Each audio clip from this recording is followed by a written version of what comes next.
वही वही मिलता है सबको, जो जो भी यह चाहता है।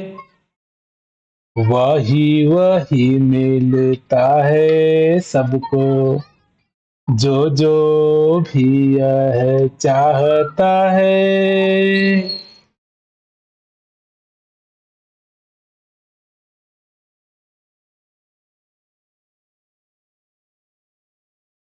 ये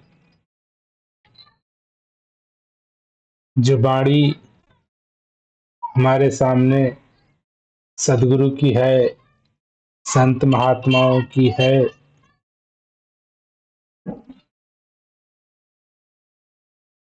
हमें ये विचार करने पर विवश कर रही है कि अक्सर हम जीवन में करने को प्राथमिकता देते हैं। पाने के लिए करना है, मैं करता हूं, मैं करूंगा। और ये हमारी अवस्था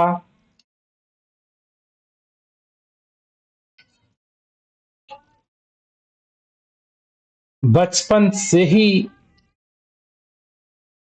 ढल गई है, या कह सकते हैं जिस सभ्यता समाज में आज हम रह रहे हैं,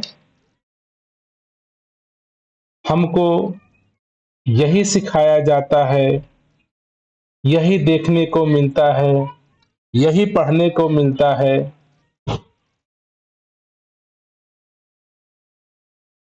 कि तुम्हें करना है, हासिल करना है, पाना है, धन दौलत पाना है तो मेहनत करना पड़ेगा, पढ़ाई लिखाई करना पड़ेगा, बिजनेस करना पड़ेगा और तुम्हें उपलब्ध होगा। ये प्रवृत्ति हमारी बाल्य अवस्था से लेकर के सभ्यता के अनुसार हम सभी मानव परिवार के साथ जुड़ी हुई है। बचपन से एक बच्चा पैदा होता है, जब से होश संभाला तब से करना शुरू किया, करते करते करते करते पूरा जीवन समाप्ति की कगार पर आ चुका, फिर भी इंसान के जीवन में कार्य समाप्त नहीं होता है। सोचता है ये कर लूं, ये कर लूं। अब करने के पीछे आशय भी आदमी का होता। क्यों आदमी करना चाहता है? क्योंकि उसे कुछ प्राप्ति करनी है, उसे कुछ बनना है, उसे कुछ दिखाना है, उसे कुछ होना है। किसको दिखाना है? समाज को दिखाना है, दूसरों को दिखाना है, पड़ोस को दिखाना है, दोस्तों को दिखाना है कि मैं इतना पढ़ा लिखा हूं, मैं नौकरी वाला हूं, मैं बिजनेस धंधे वाले हूं, मेरे पास इतनी जमीन जायदाद है, मेरे पास इतना धन दौलत है, मेरे पास इतनी पद पदवियां हैं, मेरे पास इतना नाना प्रकार के आदमी गतिविधियों में व्यस्त है। व्यस्तता कोई बुरी बात नहीं है, आदमी को व्यस्त रहना चाहिए। हम सभी व्यस्त रहते हैं, काम करना चाहिए, हम सभी काम करते हैं। लेकिन जो मेरी चाहत है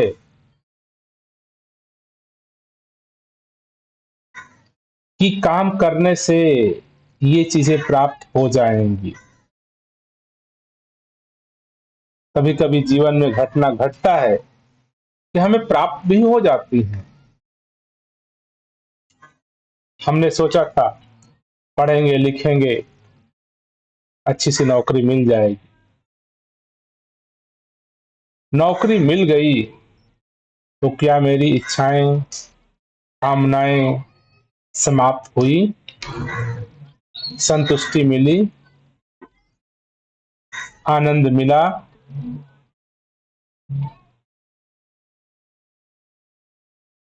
बजाय जीवन को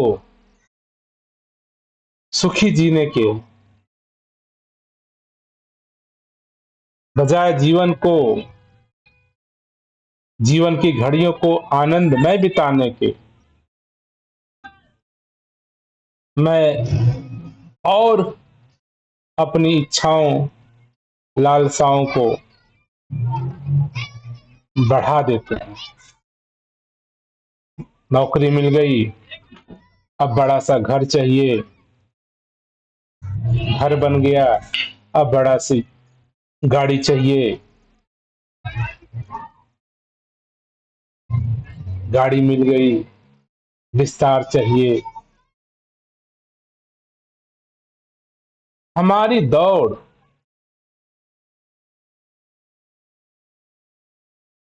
कभी समाप्त ही नहीं होती,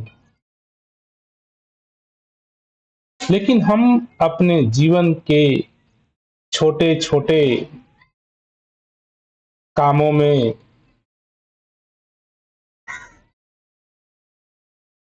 चाहे हम शिक्षा की बात करें, चाहे हम बिजनेस की बात करें, चाहे किसी भी तरह के कार्य की बात करो, तो कार्य को पूरा करने के लिए एक समय निर्धारित है, एक कार्य निर्धारित है। आज पढ़ाई स्टार्ट हुई, इतनी डिग्री करने के बाद पढ़ाई बंद हो गई, ऑफिस का टाइम है, ऑफिस स्टार्ट हुआ, ऑफिस बंद हुआ, प्रोजेक्ट स्टार्ट हुआ, प्रोजेक्ट कंप्लीट हो गया, घर बनाना आपने स्टार्ट किया, घर बनाना पूरा हो गया, पढ़ाई आपने स्टार्ट किया, पढ़ाई पूरी हो गई।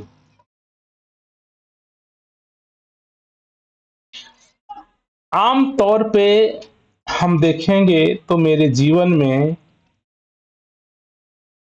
हर चीज निर्धारित तरीके से हो रही है।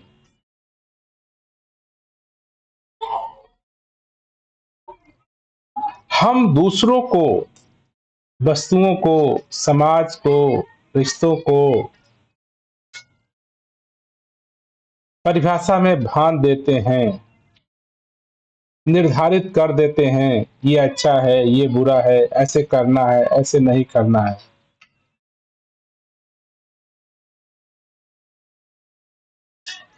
लेकिन कभी हम अपने जीवन का मूल्यांकन, जीवन को परिभाषित, जीवन का प्रारंभ, जीवन का अंत, जीवन जीने की शैली अपने ऊपर कभी विचार नहीं करते हैं। आप एक बिजनेस स्टार्ट करते हैं, काम स्टार्ट करते हैं, तो आपने सोचा कि इस काम को करने के लिए मुझे ये स्किल होना चाहिए, इतना पैसे होने चाहिए, ये व्यवस्था होनी चाहिए, ये कर लूंगा तो बिजनेस स्टार्ट हो जाएगा। वो प्रक्रिया फॉलो किया,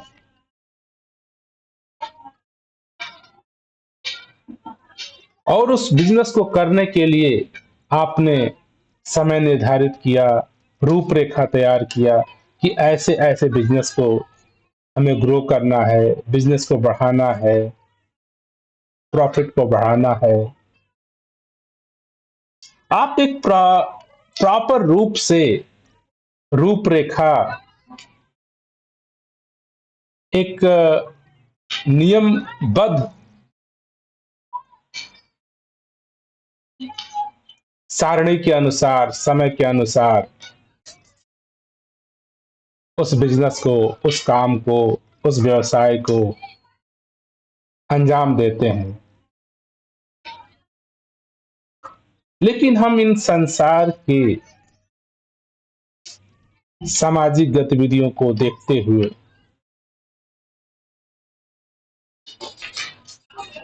एक व्यापार, एक बिजनेस सक्सेस कैसे हो रहा है, सफल कैसे हो रहा है। एक विद्यार्थी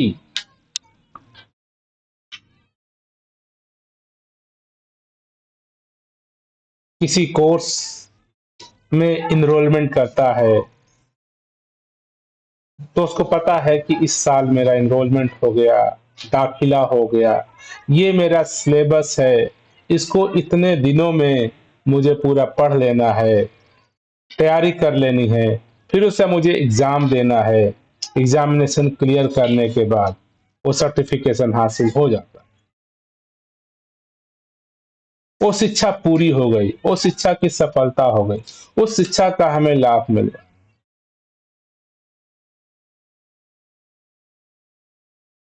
तो संत महात्मा इन छोटे छोटे जीवन के आयाम को उदाहरण के तौर पे लेकर के हम सभी को ये भी समझाने का प्रयास करते हैं, हे मानव, तुझे भी, तू भी एक जीवन यात्रा जी रहा है। ये जीवन सफल कैसे होगा, जीवन की सफलता कैसे हासिल होगी, जीवन जीने का कोई प्रारूप बनाया तूने, जीवन कब प्रारंभ करेगा, जीवन में क्या रूपरेखा होना चाहिए, जीवन कैसे सफल कहा जाएगा, कितना मिलने के बाद सफल हो जाएगा, कितने दिनों में सफल हो जाएगा।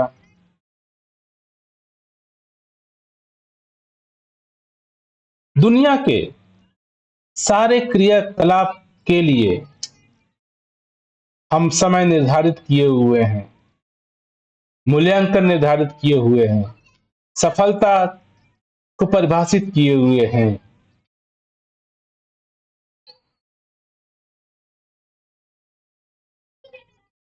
लेकिन अपने जीवन को ना हमने परिभाषित किया, ना हमने सोचा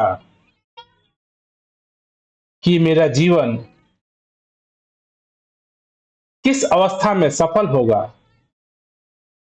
सफल करने के लिए करना क्या है, सफल होता कैसे है, जीवन की सफलता का मतलब क्या है। विद्यार्थी को देखते हैं, उसका सफलता निर्धारित है, अपने विषय पाठ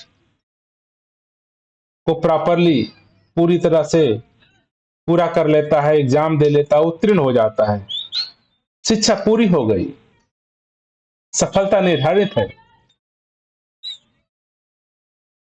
अब विचार करें कि मेरे जीवन का सफलता क्या है, सफलता कैसे निर्धारित होती।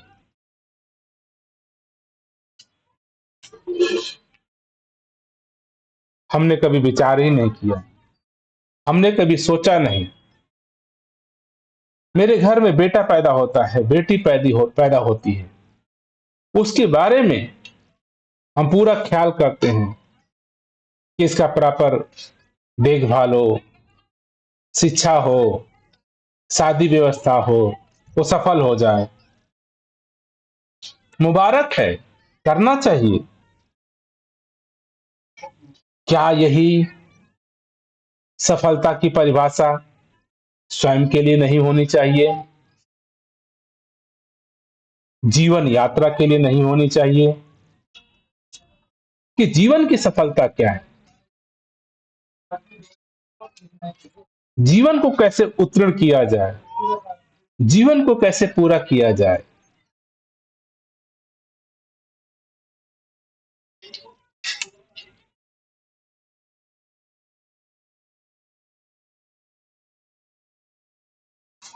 और हम अपने आमतौर पर आप अपने जीवन को देखते हैं, आस पड़ोस के जीवन को देखते हैं, सभी लोग व्यस्त हैं कुछ करने में।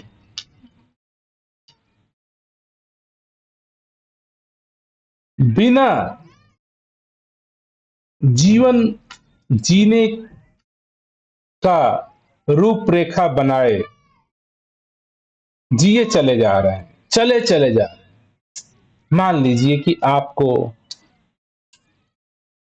कहीं जाना है, अपने गांव जाना है, या अपने बिजनेस जाना है, अपने शहर जाना है, अपने दफ्तर जाना है, तभी तो आप चलते हैं। चलो, आज मुझे दफ्तर जाना है, तो आपका गंतव्य निश्चित है। आपने रास्ता पता कर लिया, कौन सा रास्ता सही है, दुरुस्त है, कम समय लेगा, और यात्रा आपने प्रारंभ किया, यात्रा पे पहुंच गए, यात्रा सफल हुई।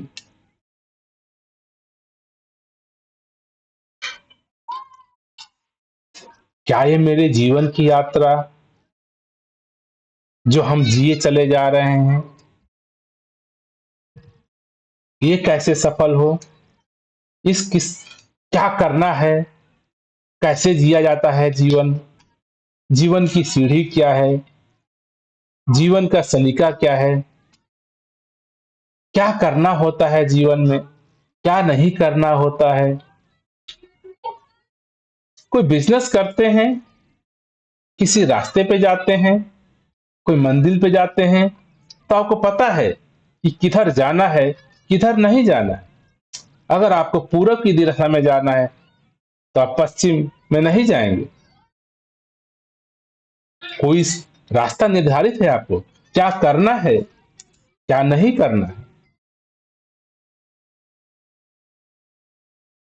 कोई भी जीवन की गतिविधि हो, उसको सफलतापूर्वक करने के लिए रूल रेगुलेशन पता होना चाहिए। कोई गेम खेलते हैं, उस गेम में सफल होने के लिए, खेल में सफल होने के लिए आपको खेल का रूल रेगुलेशन, नियम कायदा पता होना चाहिए कि खेल में मैं क्या क्या कर सकता हूं, खेल में मुझे क्या क्या नहीं करना होता। अगर रूपरेखा पता है तो खेल में सफलता संभव है। यही गतिविधियां हमारे जीवन पर भी लागू होती है। मैं जीवन को जी रहा हूं, जीवन में क्या करना है, क्या नहीं करना है, कैसे करना है, कब करना है, कभी विचार नहीं किया, कभी नोट नहीं किया, कभी सोचा नहीं। क्या जीवन को भी, जीवन जीने का भी कोई रूल रेगुलेशन, कानून, तरीका, सलीका है? जीवन को कैसे हम परिभाषित करेंगे? कभी हमने विचारा ही नहीं कि हम अपने जीवन को परिभाषित करें या नहीं करें। कभी ध्यान ही नहीं आता, कभी ख्याल ही नहीं आता, कोई कहा नहीं, कहीं बताया नहीं गया, किसी ने सिखाया नहीं। आपका जीवन कैसे सफल होता?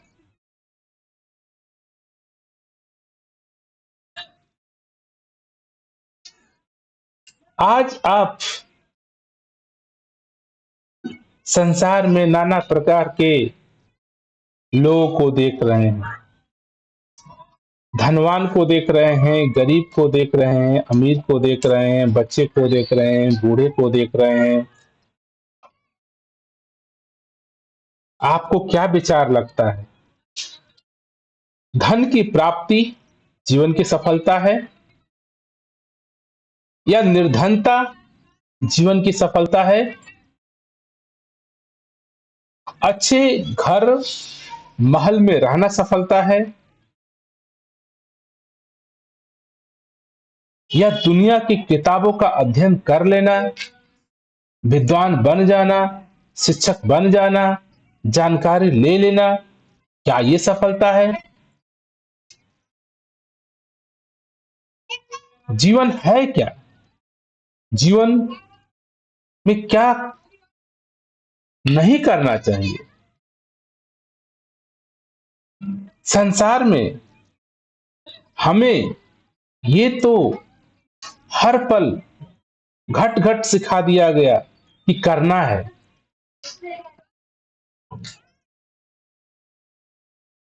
जीवन में ऐसा भी तो हो सकता है कि हमें कुछ करना भी ना हो सकता है करने से अगर हम असफल हो रहे हैं तो हो सकता है न करना सफलता हो। बस विचार करिए। कहानी आप सभी लोगों को पता है। सिकंदर पूरे जीवन भर बाल्यावस्था से संसार को जीतने के लिए, साम्राज्य को बढ़ाने के लिए करता रहा, दौड़ता रहा, भागता रहा।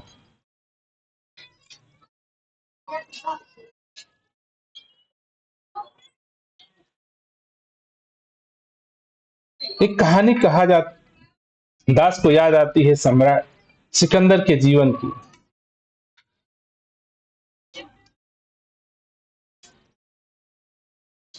किसी ने पूछा उससे, कोई फकीर, अगर ये आपकी जीवन की यात्रा जो है जिसमें आपने पूरे संसार को जीतने का जो बीड़ा उठाया है, प्रयत्न कर रहे हैं, अगर मान लीजिए अगर पूरा संसार आप जीत लेते हैं तो आप क्या करेंगे?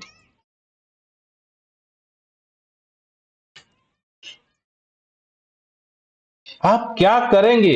मान लीजिए कि पूरा संसार आपने जीत लिया, उसके बाद क्या करेंगे आप?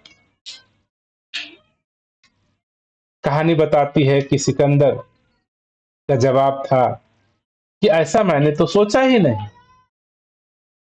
ऐसा ख्याल में नहीं आया, ऐसा जहन में नहीं आया।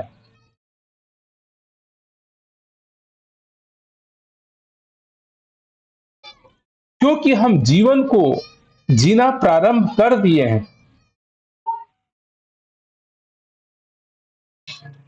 देखिए, जीवन कैसे जिया जाए, जीवन है क्या, जीवन की सफलता का मतलब क्या है,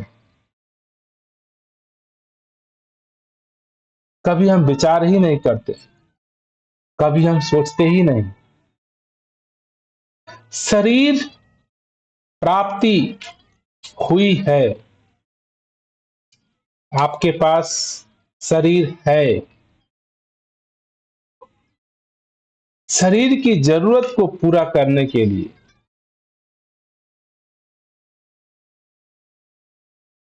कपड़ा, मकान, रोटी की पूर्ति मैं कर सकता हूं, हम लोग कर रहे हैं। क्या केवल शरीर की जरूरतों की पूर्ति ही जीवन का मकसद है, ही जीवन सफल बनाना है? विचार करें, हम सोचें, क्योंकि हमारे मन में ये कूट कूट के बातें बैठ गई हैं। करना है, करना है, करना है, करना है, करना है,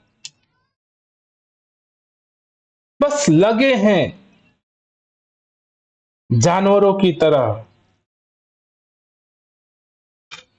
करते जाओ, करते जाओ, करते जाओ, करते जाओ, करते जाओ, जीवन समाप्त।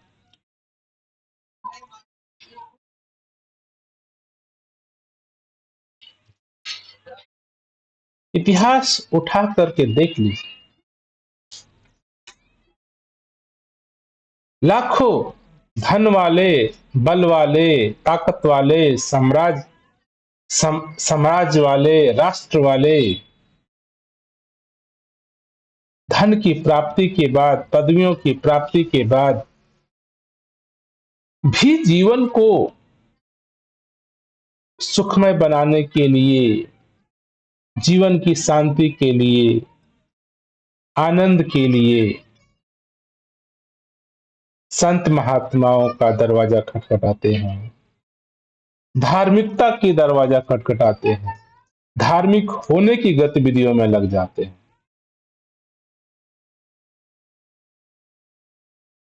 जीवन केवल कपड़ा, रोटी, मकान तक ही सीमित नहीं है। आज सभी के पास रोटी, कपड़ा, मकान है, फिर हमारे जीवन में ये धर्म की जरूरत क्यों है? आध्यात्मिक आध्यात्मिकता की जरूरत क्यों है? आप अक्सर लोगों को पाएंगे धन दौलत, महल इत्यादि प्राप्ति के बाद कहीं ना कहीं उनका रुझान धार्मिक होने के लिए, आध्यात्मिक के तरफ, मुक्ति के तरफ, मोक्ष के तरफ, शांति के तरफ झुकता है। ऐसा क्यों? अगर जीवन में रुपया पैसा, रिश्ते, सगे संबंधी, धन महल ही जरूरत था, तो ये तो आज हमारे लाखों लाखों परिवार के पास है। फिर उसके उपरांत इंसान क्यों कहीं मंदिरों में, कहीं मस्जिदों में, कहीं गुरुद्वारे में, कहीं चर्च में आनंद की प्राप्ति के लिए, सुख की प्राप्ति के लिए, मन की शांति के लिए, मोक्ष के लिए, ये नाना प्रकार के शब्दों की दौड़ भाग में लगा हुआ? ऐसा क्यों?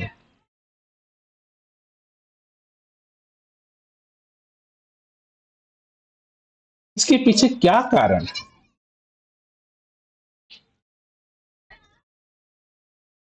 शायद कभी हमने सोचा ही नहीं, कभी विचारा ही नहीं। हो सकता है कि मैं अपने माता पिता को देखता हूं, जो मंदिर जाते हैं, मस्जिद जाते हैं, गुरुद्वारे जाते हैं, चर्च जाते हैं, शांति की बात करते हैं, मोक्ष की बातें करते हैं, मुक्ति की बात करते हैं। तो शायद सुन सुन के तो नहीं, मुझे लगता है या लोगों को लगता है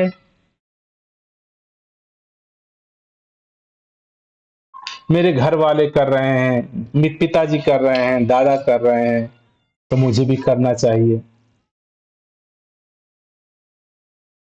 अक्सर दास यही समझ पाता है कि इसमें हम केवल सुन के, देख के अपनी जरूरत बना देते। अगर हम इकोनॉमिक्स की बात करें, अर्थशास्त्र की, तो दो परिभाषाएं हैं। अर्थशास्त्र में एक परिभाषा होती है कि जो भी समाज में इंसान की जरूरत है, उस सामान को, उस प्रोडक्ट को आप मार्केट में बनाइए, बेचिए, बिजनेस सफल होता है। और एक दूसरी परिभाषा है आज के जमाने में, इसको बोलते हैं डिमांड एंड सप्लाई। मीन्स कि जिस चीज की जरूरत थी, डिमांड था, उसकी आपने पूर्ति कर दी, उसकी आपने सप्लाई कर दी, उसको मार्केट में ला दिया और आपका बिजनेस सक्सेस हो गया, सक्सेस चल रहा है। और आज के युग में जो अर्थशास्त्र की परिभाषा ऐसी भी हो गई है, भले ही आपको जरूरत नहीं, डिमांड नहीं है,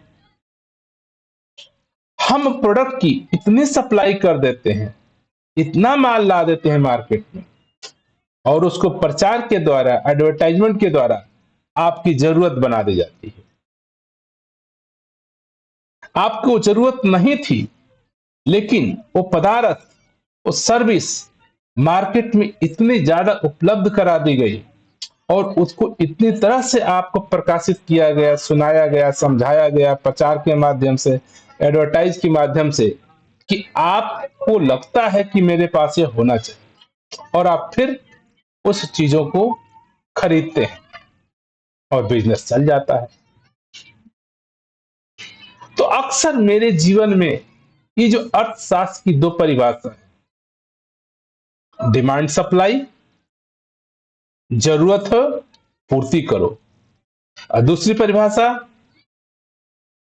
आप इतना पदार्थ मार्केट में ला दीजिए, प्रचार कर दीजिए, लोगों की जरूरत बन जाए।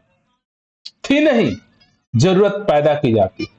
एक हो गई कि जरूरत थी, शरीर को जीने के लिए जरूरत थी, रुपए की, पैसे की, खाने की, वो मार्केट में उपलब्ध है, आपने कोशिश किया, पढ़ाई किया, लिखाई किया, बिजनेस किया, हासिल कर लिया। अब दूसरी अवस्था आई, आपके पास है, बिजनेस और करना है, हम और पदार्थ को लाएंगे, आपकी जरूरत नहीं थी,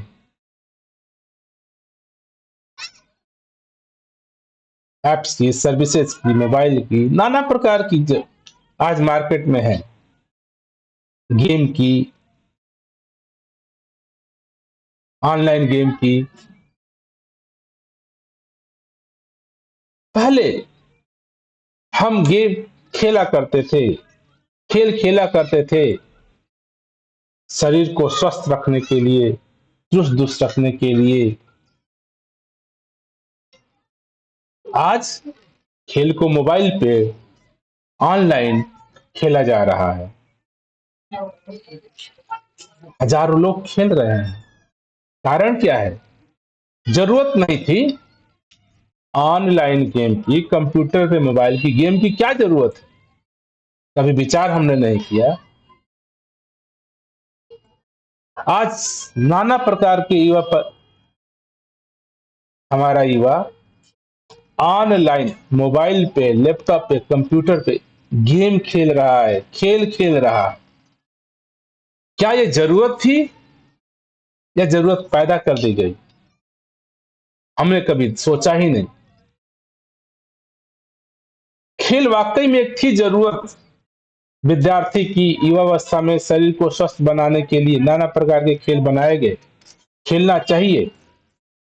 अब बताइए, ऑनलाइन गेम का क्या जरूरत थी या नहीं?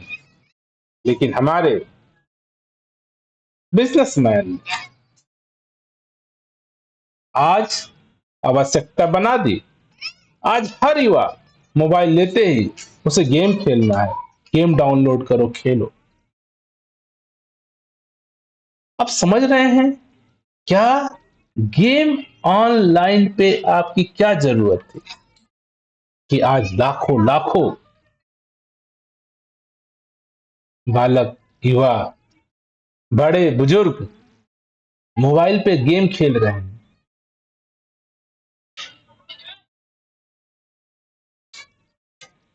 तो दास का कहने का मतलब इसी प्रकार से मेरे जीवन में भी कुछ तो जरूरतें थी जिसके लिए मुझे कार्य करना था। रोटी, कपड़ा, मकान। कुछ चीजें मुझे जरूरत नहीं थी, समाज ने मुझे पैदा करा दी।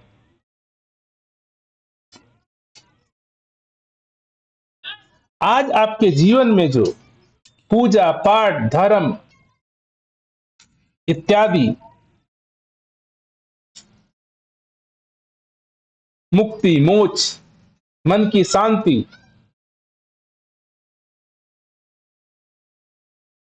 पैदा की गई है आपके लिए।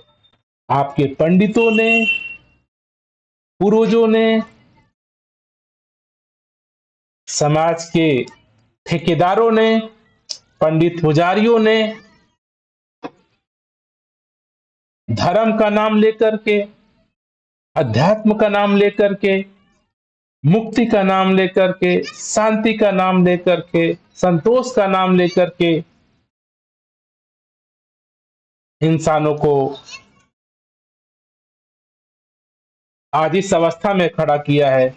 तो इस पे भी सोचने को करता है, किया जा रहा है। हर आदमी का धार्मिक है, आध्यात्मिक है, पूजा कर रहा है, पाठ कर रहा है, सत्संग कर रहा है, कर रहा है।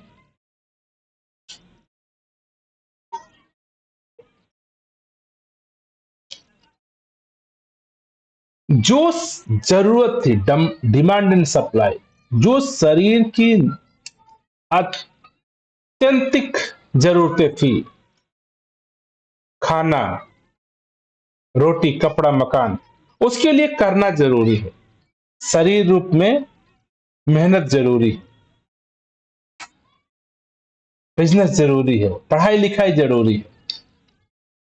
लेकिन ये दूसरी जरूरतें जो इंसान ने पैदा कर दिया, धर्म, अध्यात्म, मुक्ति, मोक्ष, स्वर्ग, नरक, क्या इसको आपकी जरूरत है या पैदा करिए? धर्म आपकी जरूरत है या पैदा किया गया है?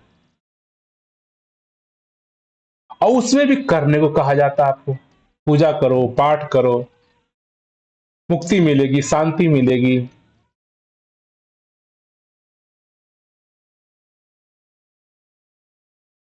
हम विचार कभी करते हैं कि ये अध्यात्म, ये धर्म, ये पुण्य पाप, स्वर्ग नरक का डर, लोभ मोह का डर, ये कहीं पैदा तो नहीं किया गया कुछ लोगों की जरूरतों को पूरा करने के लिए? दास कई बार कहता है,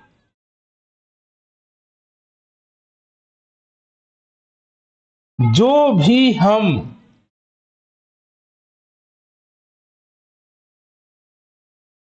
अध्यात्म के नाम पर, सुख शांति के नाम पर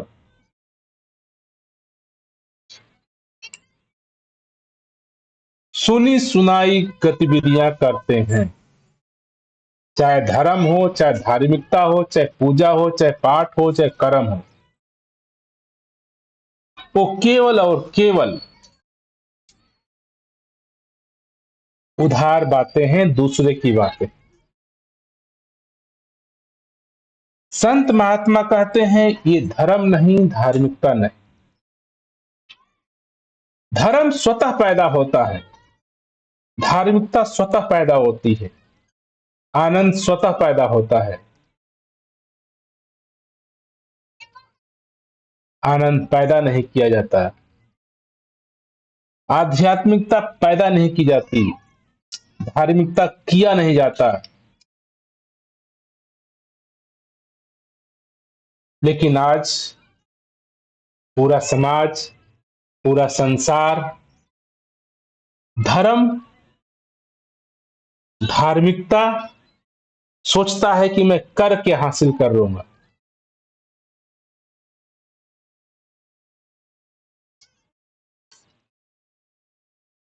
करके केवल शरीर की जरूरतें पूरी की जाती है। करके धार्मिकता नहीं हासिल होती। करना मात्र अधर्म है। संत महात्मा या नाना प्रकार के वाणियों से आप सुनते हैं,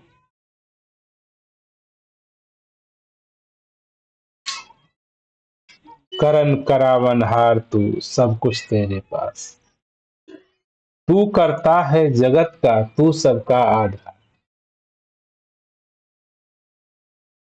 कुछ चीजें आपको करने से हासिल नहीं होती, कुछ चीजें आपको करने से हासिल होती है। खाना चाहिए, रोटी चाहिए, कपड़ा चाहिए, करना पड़ेगा, मिलेगा। आपको सुकून चाहिए, शांति चाहिए, आनंद चाहिए, बिना किए प्राप्त होता है। वही वही मिलता है सबको, जो जो भी यह चाहता है।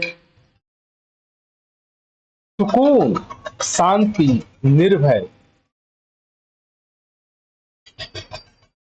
इंसान करके प्राप्त नहीं कर सकता। करने से अहंकार बनता है, कर्ता का भाव बनता है।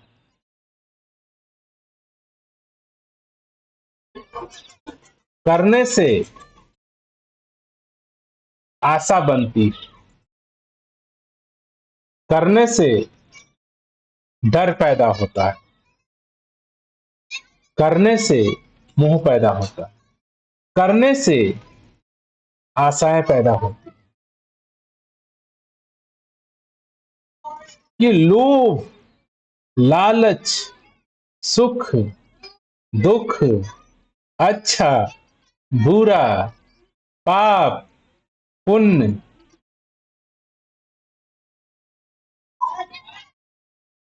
सभी के पीछे का मूलभूत जो कारण है, वो मुझे लगता है कि मैं करता हूं, मैं करके प्राप्त कर लूंगा, मैं कुछ करूंगा तो मन की शांति हो जाए, मैं कुछ करूंगा तो आनंद मिल जाएगा, मैं कुछ करूंगा तो शांति मिल जाए। करना मात्र ही अशांति पैदा करना है, करना मात्र ही अहंकार पैदा करना है, लोभ पैदा करना है। तो जो ये जो आध्यात्मिक बातें हैं, आनंद, सुख, संयम, समझ,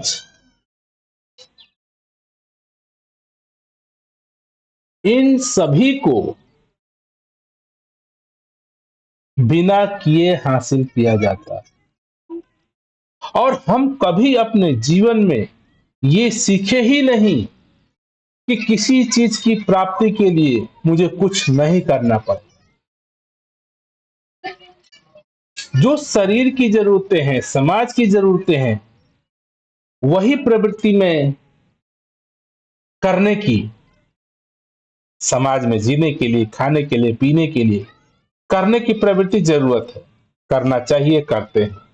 लेकिन इसी प्रवृत्ति को हम लगा देते हैं कि मुझे शांत होना है, मुझे आनंद होना है, मुझे सुखमय होना है, मुझे मुक्ति चाहिए, मुझे मोक्ष चाहिए। इनमें भी मैं करने को लगा देता हूं कि मुझे मोक्ष की प्राप्ति करनी है, मुझे मुक्त मुक्ति चाहिए, मुझे शांत होना है। शांत होना है तो करना क्यों है? नहीं करोगे तो शांत हो जाओगे। सोने के लिए, आनंद के लिए आपके जीवन में आप देखोगे तो सबसे आसान तरीकों में जीवन में हमें जो सुख या आनंद या शांति महसूस होता है जब हम सोते हैं।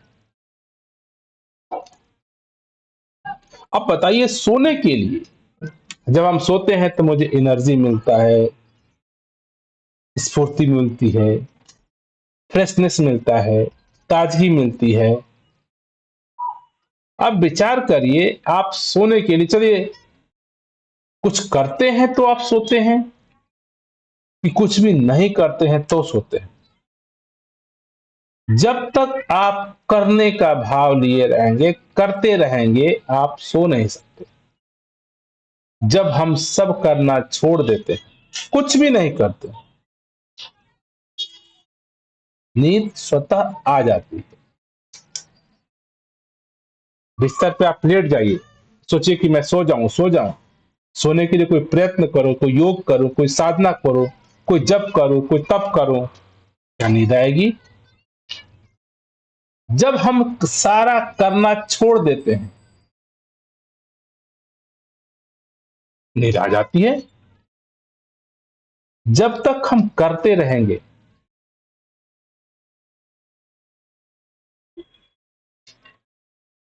या करने का भाव रहेगा, मन शांत नहीं हो सकता।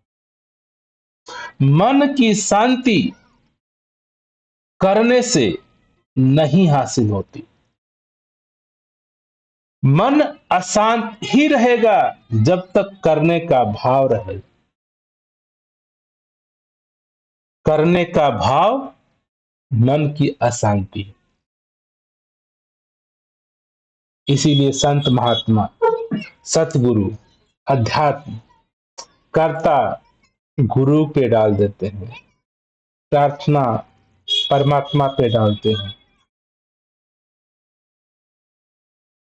तू करता है जगत का, तू सबका आधार। आपके शरीर में बहुत सारी घटनाएं स्वतः होती हैं, आप करते नहीं हैं।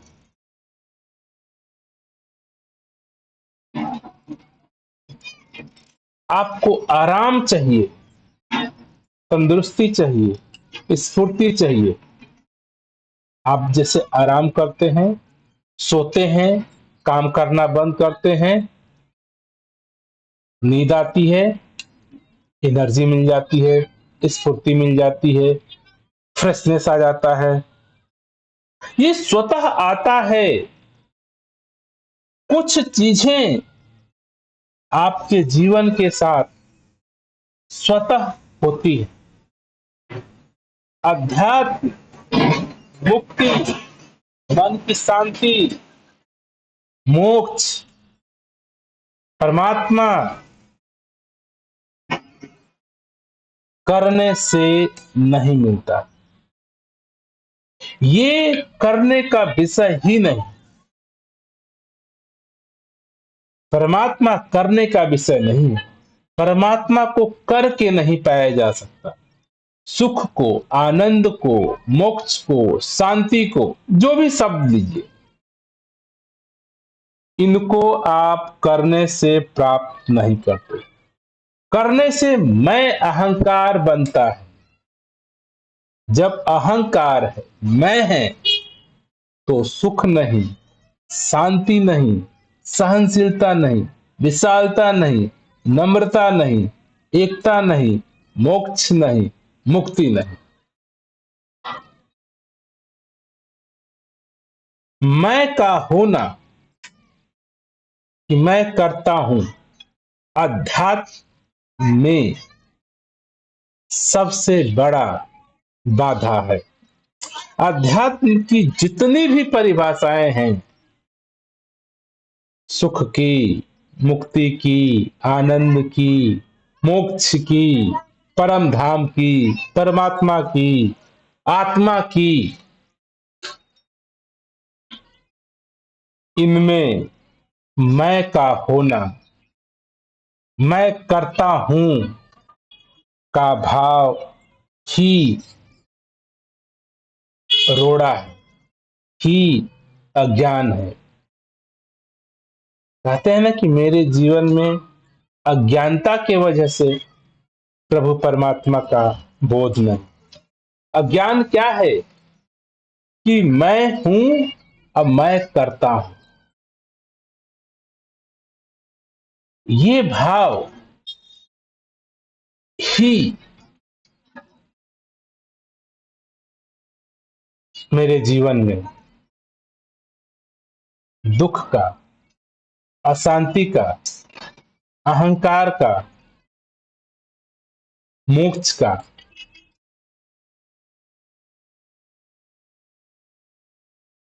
नाना प्रकार के आध्यात्मिक शब्दों का मेरे जीवन में न होने का कारण केवल मैं करता हूं का भाव है।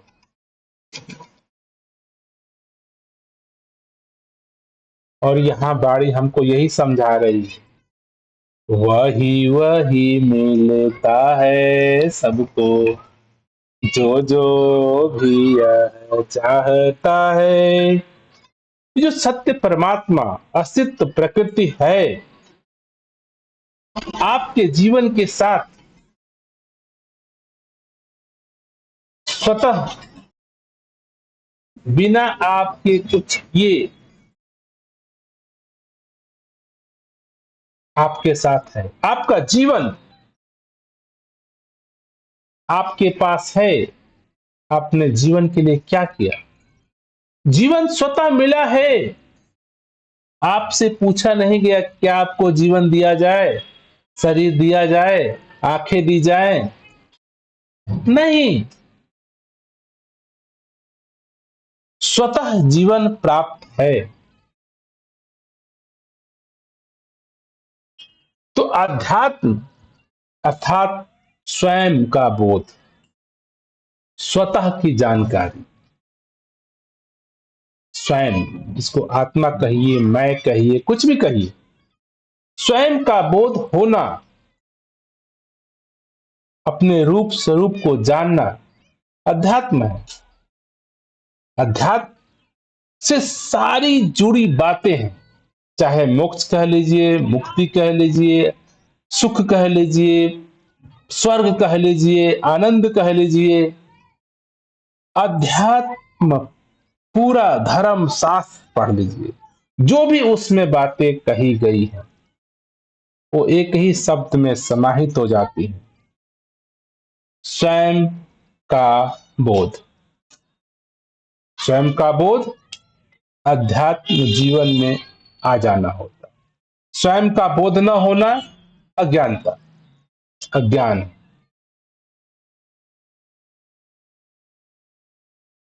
जब भी मेरे जीवन में स्वयं का बोध होता है, अपने आप का बोध होता है, मेरा स्वरूप क्या है, मेरा रूप क्या है, मेरा आकार क्या है, मैं कहाँ हूं, मैं कहाँ नहीं हूं, इसका बोध हासिल होते ही जीवन परिभाषित होता है। जब जीवन परिभाषित होता है तो जीवन सफल होता है। जीवन सफल अर्थात मोह मुक्त, डर मुक्त, भय मुक्त। ये डरना, भय क्यों है? आप क्यों डरते हैं?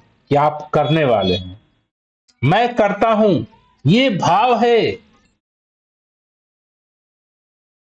आपके होने का, अहंकार का। और ये मेरा झूठा है, यह हमें समाज से हमने सीखा है। ये सबसे बड़ी झूठी बात हमको सिखाई गई है, मेरे मन में भर दी गई है कि अध्यात्म के लिए, स्वयं की प्राप्ति के लिए, प्रभु की प्राप्ति के लिए, मोक्ष के लिए, मुक्ति के लिए आपको कुछ करना है, पूजा करना है, पाठ करना है, धर्म करना है, कर्म करना है। ये करने मात्र का भाव ही मुझे अध्यात्म से दूर किए हुए।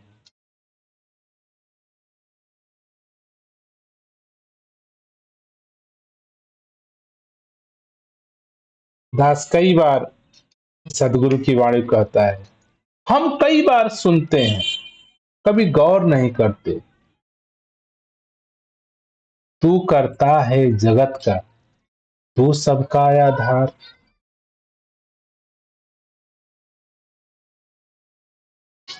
जब ये सत्य निराकार सब करता है, सबका यही आधार है,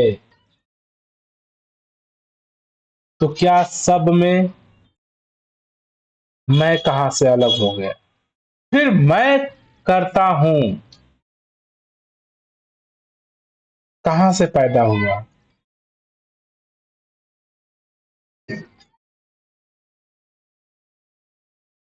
ये पैदा हुआ केवल स्वयं को न जानने से। आत्मबोध के बिना मैं का उपस्थिति है। जब तक मेरे जीवन में आत्मबोध नहीं है, स्वयं का पहचान नहीं है, तब तक मेरे जीवन में मैं का भाव है, मैं करता हूं का भाव है, मैं जीवन जीता हूं का भाव है, मैं मरूंगा का भाव है। मुझे डर लग रहा है, मुझे कुछ पाना है, मुझे कुछ खोना है, मुझसे कुछ खो ना जाए, मुझसे कुछ छीन ना जाए, मुझसे मेरा जीवन ना चला जाए, मैं कहीं मर ना जाऊं।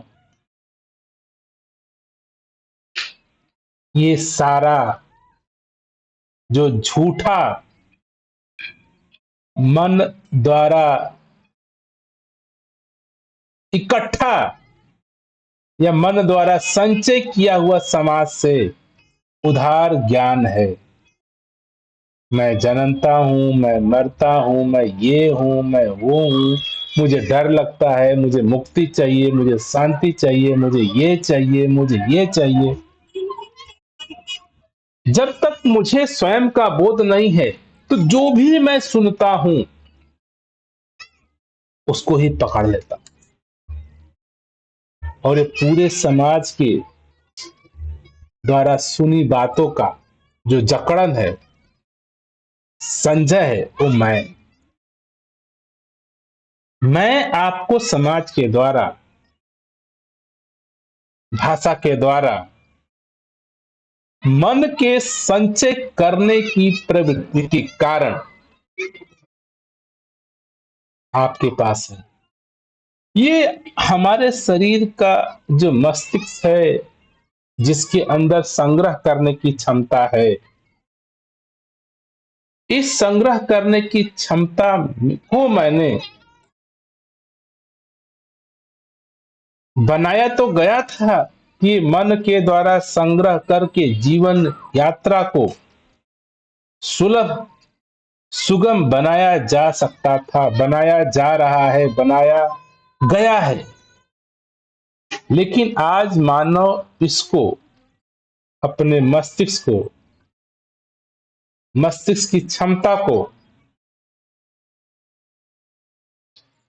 इतना प्रबल करके मैं रूपी का भाव पैदा कर लिया है, और मैं का भाव लेकर के ये प्रकृति से, ये प्रभु से, ये परमात्मा से अपने आप को अलग प्रतीति हुआ मानता है। मैं सत्य निराकार परमात्मा से अलग हूं, मैं प्रकृति से अलग हूं, मैं माता पिता से अलग हूं, मैं परिवार से अलग हूं, मैं कुछ हूं। और अध्यात्म में मैं कुछ हूं ही केवल बाधा है। इसी को संत महात्मा अज्ञान भी कहते हैं, अंधकार भी कहते हैं। कहते हैं कि मानव सोया हुआ है, मनुष्य सोया हुआ है। संतन के मन रहत है, सबके हित की बात।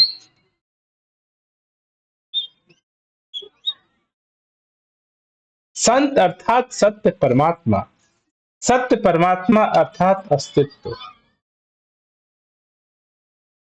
समग्र, संपूर्ण। और आप इस सत्य निराकार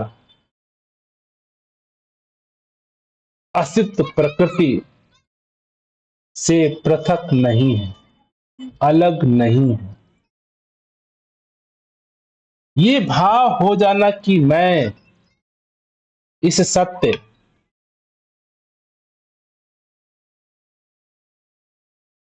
निराकार प्रभु परमेश्वर प्राकृतिक संसार से पृथक हूं, अलग हूं।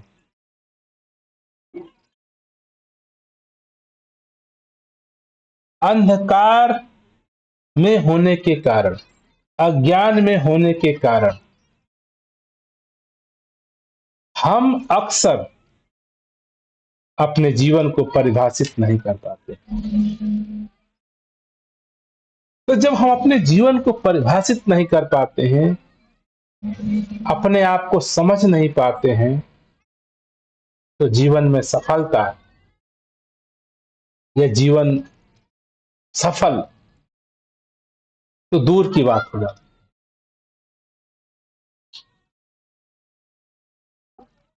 तो ये वाणी हमको यही समझा रही। अध्यात्म जगत में जो अध्यात्म की जितनी भी बातें आपने सुनी है, पढ़ी है, लिखी है, सोचा है, जिसमें आत्मा आ गया, परमात्मा आ गया, सुख आ गया, पुण्य आ गया, मोक्ष आ गया, मुक्ति आ गया, नाना प्रकार, ये स्वतः आपके पास, आपके आत्म रूप में, सत्य रूप में आपके साथ है, उपलब्ध है। केवल मैं अज्ञानवश, निद्रा मैं बस, मन बस नहीं जानता हूं, या भूला हूं, या सोया हूं, कोई भी उपाधि दी जाए।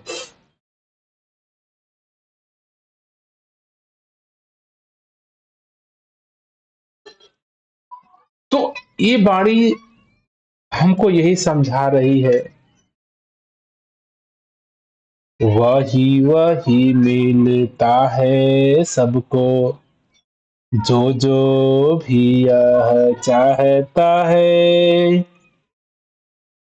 हमारे जीवन में ये जीवन मिला है, ये मेरी चाहत नहीं, मेरे करने से नहीं, मेरे करने से नहीं, ये स्वयं सत्य के होने मात्र से, ये स्वयं सत्य निराकार के होने मात्र से ये जीवन है। ये जीवन, ये सत्य निराकार से अलग भी नहीं। ये शरीर हो, संसार हो, समाज हो, जो भी दिख रहा है, जो भी नहीं दिख रहा है, जो भी सोच रहे हैं, जो भी नहीं सोच रहे हैं, ये समस्त ही ये सत्य, ये निराकार, ये परमात्मा, ये प्रभु, ये स्वयं आपका रूप ही है।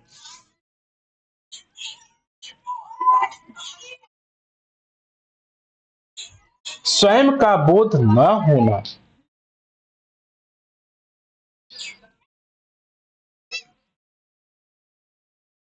हमारे जीवन में कर्ता का भाव, मैं का भाव, अपने आप का भाव, और ये भाव से लगता है कि मैं करूंगा तो कुछ मिलेगा, मैं करूंगा तो शांति मिल सकती है, मैं करूंगा, ये करूंगा, वो करूंगा तो कुछ मिल जाएगा।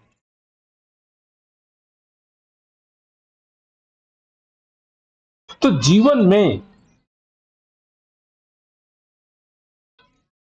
कब करना है, किसके लिए करना है, ये समझना जरूरी। करना है किसके लिए? खाने के लिए, कपड़ा के लिए, मकान के लिए, बिजनेस के लिए करना है। लेकिन मन की शांति, आनंद, स्वर्ग, मुक्ति, मोक्ष, आत्मा, परमात्मा, प्रभु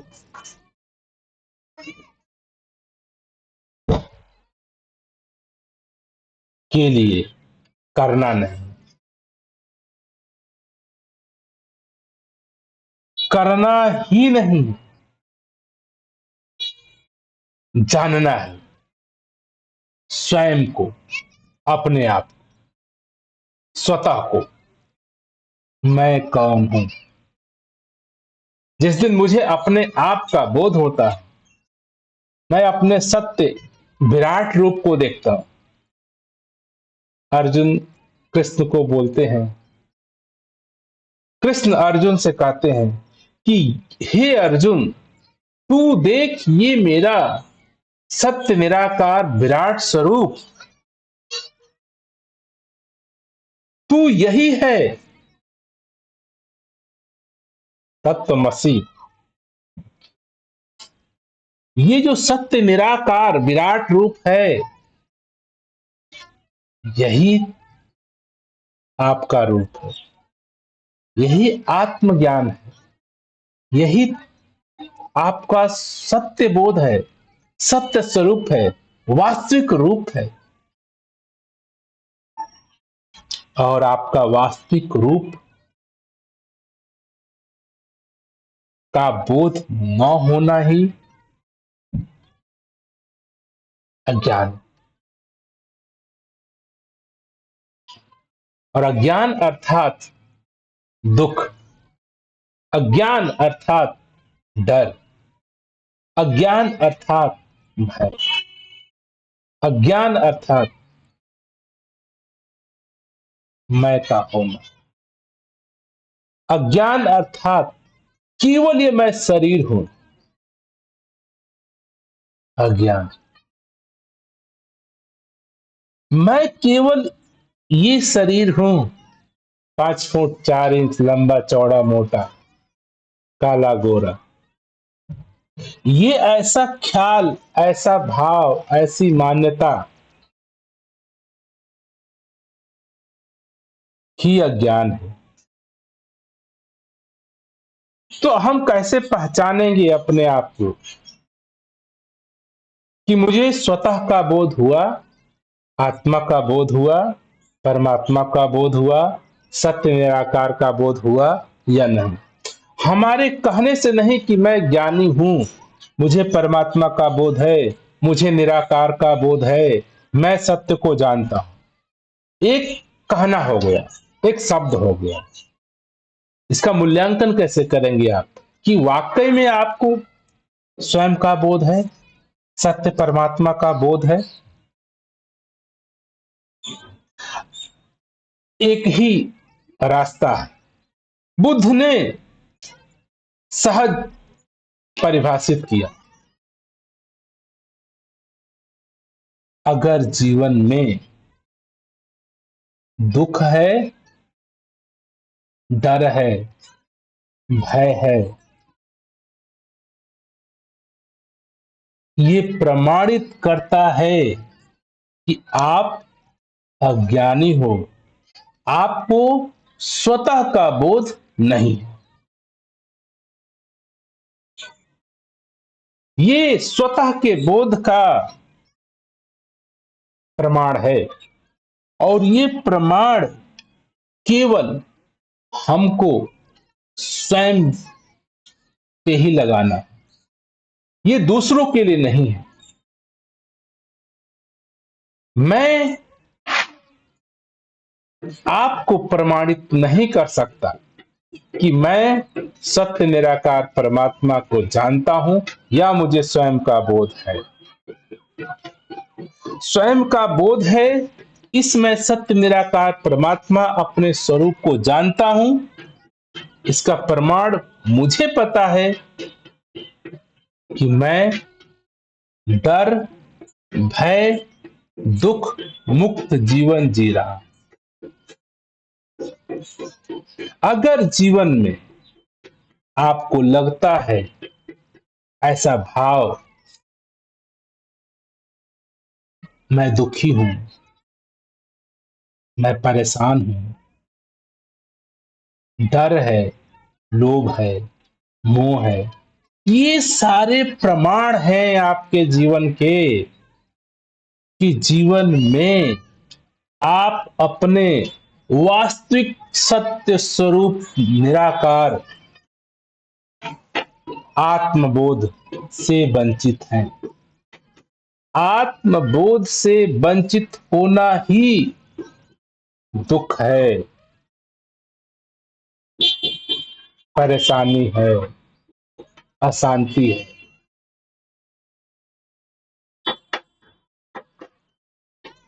आप विचार करिए कि आपके जीवन में आपको क्या ऐसा लगता है, ऐसा फील होता है, आप परेशान हो, दुखी हो, डर है, भय है। अगर ऐसी कोई भी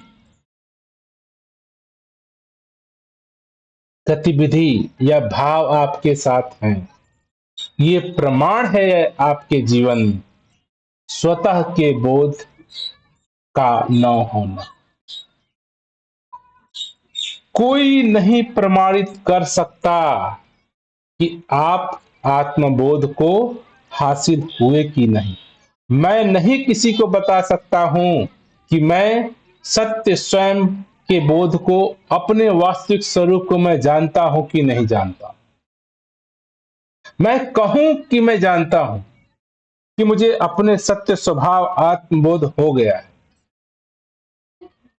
कहने से बोध नहीं होता। मैं कहूं कि ये मैं सत्य निराकार परमात्मा को देख रहा हूं, ये कहने से नहीं होता।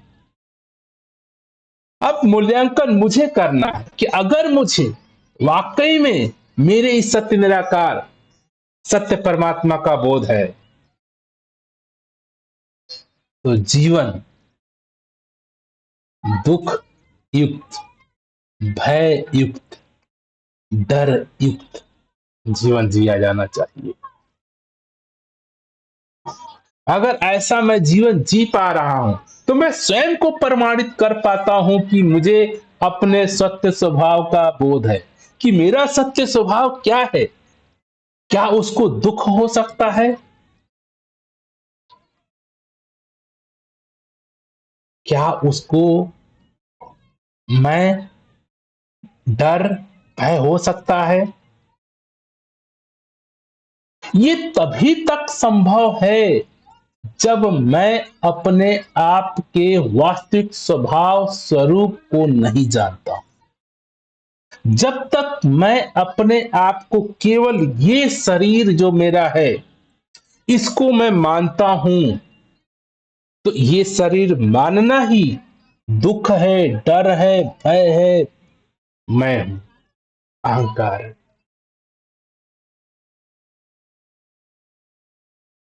हम विचार करें, ये सदगुरु की कृपा से, गुरु की कृपा से, संत महात्माओं की कृपा से, माता पिता की कृपा से ये सत्य निराकार परमात्मा का बोध हुआ, सत्य स्वभाव का बोध हुआ, आत्मज्ञान हुआ।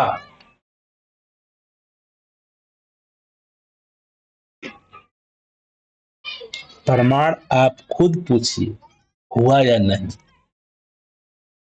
ये कोई आपको प्रमाणित नहीं कर सकता कि आपको आत्मबोध है या नहीं। मैं किसी को प्रमाण नहीं दे सकता हूं कि मुझे आत्मज्ञान है या नहीं है। मैं स्वयं को प्रमाणित कर सकता हूं कि मेरे जीवन में अगर आत्मबोध स्वयं की लखता अगर हुई है, तो मैं इस जीवन को प्राकृतिक मैं होकर के, प्रभु मैं होकर के, निराकार मैं होकर के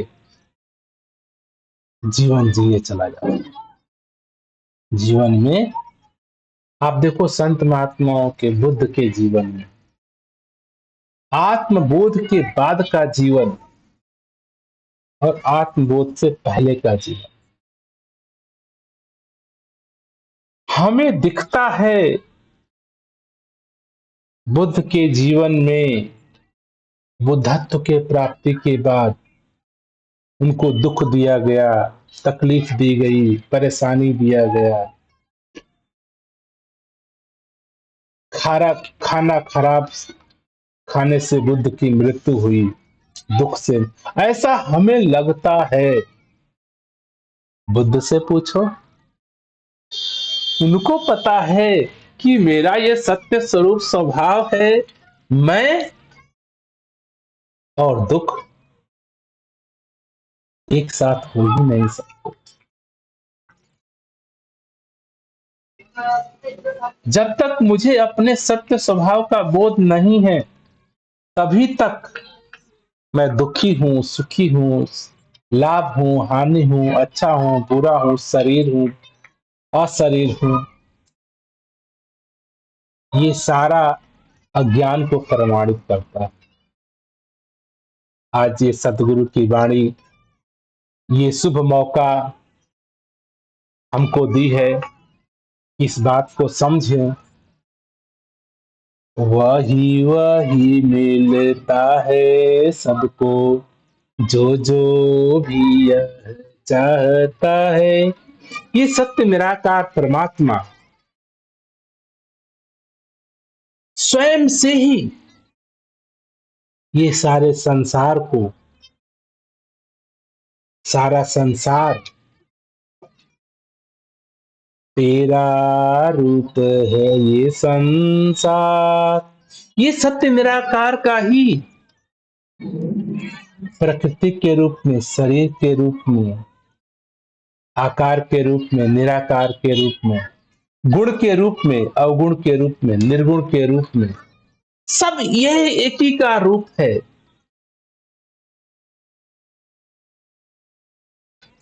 ऐसे सत्य का बोध होना ही जीवन को सुगम, सहज बनाता है। सत्य का बोध, जीवन सहज हो जाना, जीवन सरल हो जाना, शारीरिक यात्रा सहज सरल, स्वयं स्वतः निराकार मैं होकर के, निराकार युक्त होकर के, प्रभु युक्त होकर के, आत्म युक्त होकर के जीवन जिया चला जाता है। न मैं जीने वाला होता हूं, न जी न मुझसे जिया जाता, मैं होता ही नहीं हूं। स्वतः ये सत्य निराकार ही जीवन को, स्वतः सत्य निराकार का ही रूप जीवन होता है। पूरा संसार ही इसी का रूप है। एक जीवन दो जीवन, एक संसार दो संसार, यही ये सत्य निराकार जो वास्तविक स्वरूप है आत्म का, स्वतः का, इसी के सारे रूप हैं, इसी का रूप है सूरज, चांद, सितारे, धरती, अग्नि, जल, वायु, आकाश, ब्रह्मांड, सजीव, निर्जीव, पेड़ पौधे, जीव जंतु, ये सत्य निराकार के ही रूप है। ये आत्म जब बोध होता है, जब मैं स्वयं को देखता हूं, मेरा ये विराट रूप है, तत्वमसि, ऐसे का बोध होना, ऐसे की जागृति होना ही समझ है। दातार कृपा करे हम सभी के जीवन में ये सतगुरु की वाणी के माध्यम से हम सत्य को, अपने सत्य स्वभाव को, अपने सत्य स्वरूप को, अर्थात अपने आत्मबोध को हासिल करें। आत्मबोध कि यह स्वयं की समझ, स्वयं की लक्ष्यता, स्वयं की पहचान ही सत्य की पहचान है, निराकार की पहचान है, अपने आप की पहचान है। और जीवन सरल, सहज है ही, हो जाता ही है, स्वतः होता ही है आत्म बोध के बाद। दातार कृपा करे हम सब अपने जीवन में अपने आप को जाने, स्वतः को जाने, आत्मा को जाने, परमात्मा को जाने, आत्मा हो जाए, परमात्मा हो जाए, निराकार हो जाए। आत्मा ही है, सत्य ही है, निराकार ही है, परमात्मा ही है, प्रकृति ही है। आप स्वतः सत्य ही है। ऐसा जागृति होना, ऐसा बोध होना ही अध्यात्म है, ही जीवन है। दातार कृपा करे हम सभी का जीवन सहज, सरल, आत्ममय, निरंकारमय, परमात्मा में, प्रकृति में होता चला जाए।